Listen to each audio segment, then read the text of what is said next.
Welcome back. વાત હવે કેનાલની ખસ્તા હાલતથી રોષે ભરાયેલા ખેડૂતોની કરીએ.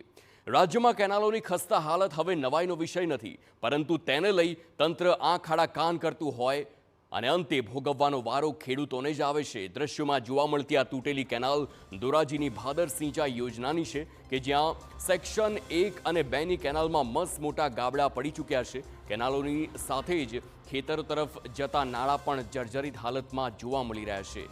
ખેડૂતોનો આક્ષેપ છે કે નાળા જર્જરિત હોવાના બોર્ડ મારવાનો સમય તંત્ર પાસે છે, પરંતુ સમારકામનો સમય નથી.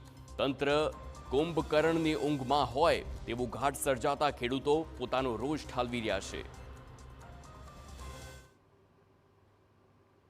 ઉનાળો પીરિયડ હોય ત્યારે ગાબડા પડેલા હોય કે કચરો હોય કે પુલિયા બનાવવાનો ખેડૂતને જર્જરિત હાલતમાં 20 થી 25 વર્ષથી એમનું હોય તો અત્યારે નવા બનાવે અને એન્જિનિયરને કોઈ પણ કામ આપીને તાત્કાલિક ધોરણે હરખું કરે તો ખેડૂતને પાણી મળી શકે. કેનાલની હાલત ખરાબ છે. જે આરસીસી કામ કરવાનું હોય તો દર વર્ષે ઘાસને તો પૂરું કરતા હોય, પણ આરસીસી કામ કરવાનું અત્યારે જ થઈ શકે, ચોમાસે ન થઈ શકે અને કેનાલનું પાણી આવતું જ નથી. અત્યારે સમય છે, જ્યારે ચોમાસું આવશે ત્યારે ઓરવાનું પાણી આવશે ત્યારે એની પહેલા તમારે ગાબડા બૂરી દેવા જોઈએ તથા પુલ રિપેર કરી નાખવો જોઈએ, કારણ કે ખેડૂતોને માલ લઈ જવા માટે પુલનો ફરજિયાત ઉપયોગ કરવો પડતો હોય. તો જો એની ઉપરથી વાહન ન હાલે તો ખેડૂતોનો માલ કેવી રીતે નીકળે? અમને એવું લાગી રહ્યું છે એની પાસે બોર્ડ મારવાનો સમય છે પણ રિપેર કરવાનો સમય નથી. એટલે આની અંદર કંઈક ભ્રષ્ટાચાર ચાલતો હોય એવું અમને લાગી રહ્યું છે. ખેડૂતોની સાથે સ્થાનિક આગેવાનો પણ તંત્રની કામગીરી પર સવાલ ઉઠાવી રહ્યા છે. દર વર્ષે ચોમાસું આવી ગયા બાદ પણ તંત્ર સફાળું જાગી સમારકામ કરતું હોવાના આક્ષેપ કર્યો. અંતે કેનાલો તૂટતા ખેડૂતોની મહેનત પર પાણી ફરી વળે છે. કામગીરી માત્ર કાગળ પર થવાનો અને ભ્રષ્ટાચારનો પણ આક્ષેપ થઈ રહ્યો છે.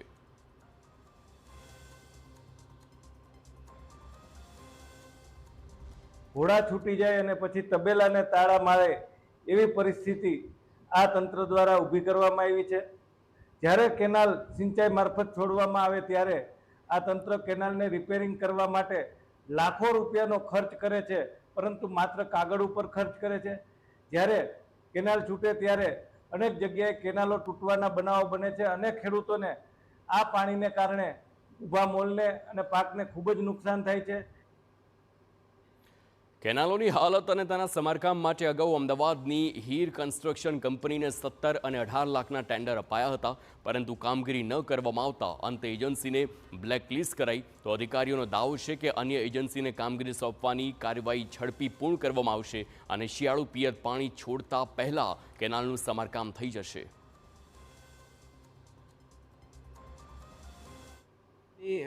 કાર્યવાહી જે તાત્કાલિક કરીને તરત એટલે કે ટૂંક સમયમાં જ આપણે નવેસરથી ટેન્ડરની કરીને નવા ઇજારદાર આવી એની પાસે તાત્કાલિક કામગીરી લેવામાં આવશે. સેક્શન 1ની અંદર 18 લાખ રૂપિયાનું કામ હતું અને સેક્શન 2માં 17.30 લાખ રૂપિયાનું કામ હતું.